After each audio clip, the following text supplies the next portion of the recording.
y'all want me to tell you about the time I delivered Donkey Kong to probably Nintendo's biggest enemy? So it's a little bit of a long story, so I'll summarize it real quick so we can get into the meaty parts. So last year I went to Las Vegas, Nevada, not only to compete in EVO, but to hang out with a group of friends that I knew for a very long time, but never actually got to meet in person. This was also the first time that I have been out of my state of Missouri. I wanted to go out and see more of the world and meet a lot of these friends, and I met a lot of really good people last year in Las Vegas. Speed it up to now after that trip has ended, and we are taking another trip back out to Las Vegas, Nevada, so that we can have another good time at EVO and hang out with friends. But instead of taking a plane like I did last time, I am taking a car with two of my friends. Our biggest goal was to basically chain car rides off of each other and get from Missouri all the way to Las Vegas in 23 hours. And I'm not gonna lie to y'all, for me, driving is like the scariest thing in the world for me. It was, at least until this trip was over with. We all grouped up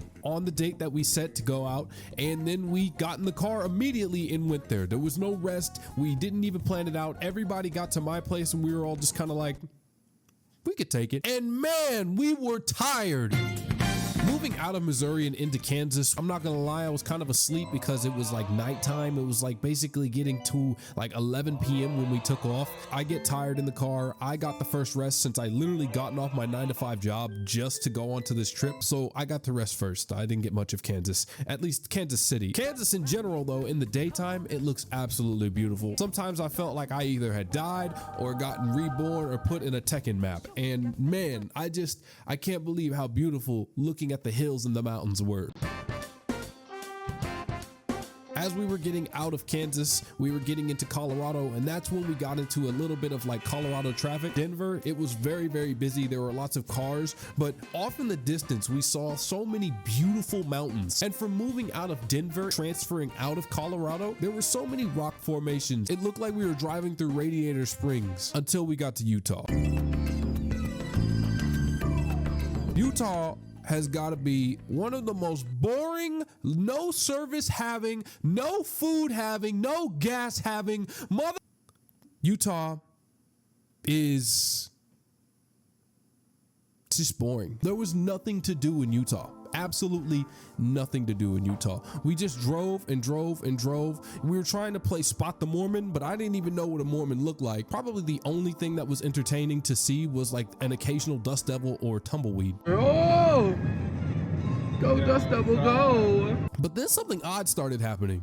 As we drove, we continued, and the sky just got dark. Like out of nowhere, it just got really dark, and we saw this formation of like a dark clouded sky, and we were thinking like, are we in a dust storm? But there was like no news warning or anything about that, and we just kept going. It felt like stepping into an Instagram sepia filter, and the air in the car felt musty, and it was just not a good time. Either way, we are just getting out of the storm, and to greet us on the other side of this darkness and this storm, we went to a Carl's Jr., where we had a very good burger because it was stressed out by a fast food worker who had too much demand and very little supply. If there's anybody that owns this Carl's Jr. in particular, could you like go in and give everybody that works there a raise, because they busted their ass and that burger was delicious.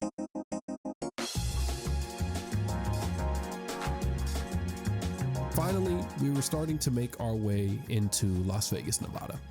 We had finally started seeing the signs. We were only maybe about 4 hours out from our destination, and the memories kept kicking back into my mind of how life was last year. Last year, I went out and I did so many different things. It was quite the trip, and I stepped outside of myself and left my hometown of Missouri. For a very long time in my life, I'd never gotten the opportunity to travel. I've never really been anywhere outside of the state, so this was a big jump for me. I was going to a place, meeting up with people that I'd known for a bit, but didn't really know in person. Boarding a plane, flying through the skies, seeing the beautiful clouds. I never slept once on my trip to Las Vegas when I went last year by plane, because it was just so mesmerizing seeing the different landforms and the different mountains and skies.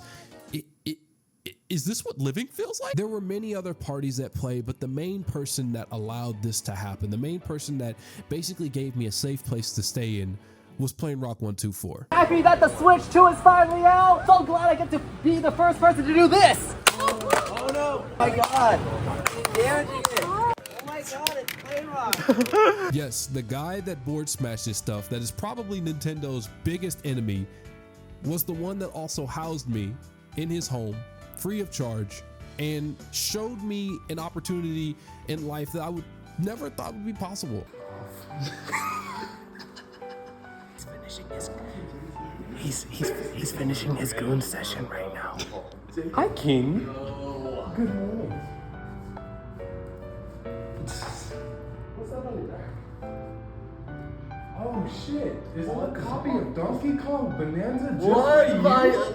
Oh my god! It's still sealed, my boy. Oh my god! I was just gonna bum off of you just playing off of your system, but You didn't have to. You didn't have to. Yeah. Thank you for having me here last year. no problem. And thank you for having me here this year. No problem. I figured since last time I didn't have a gift, let me bring you a fucking gift. I never thought to step outside the realm of it. You know, if King hadn't gone out and opened up his home to me, I probably wouldn't have went.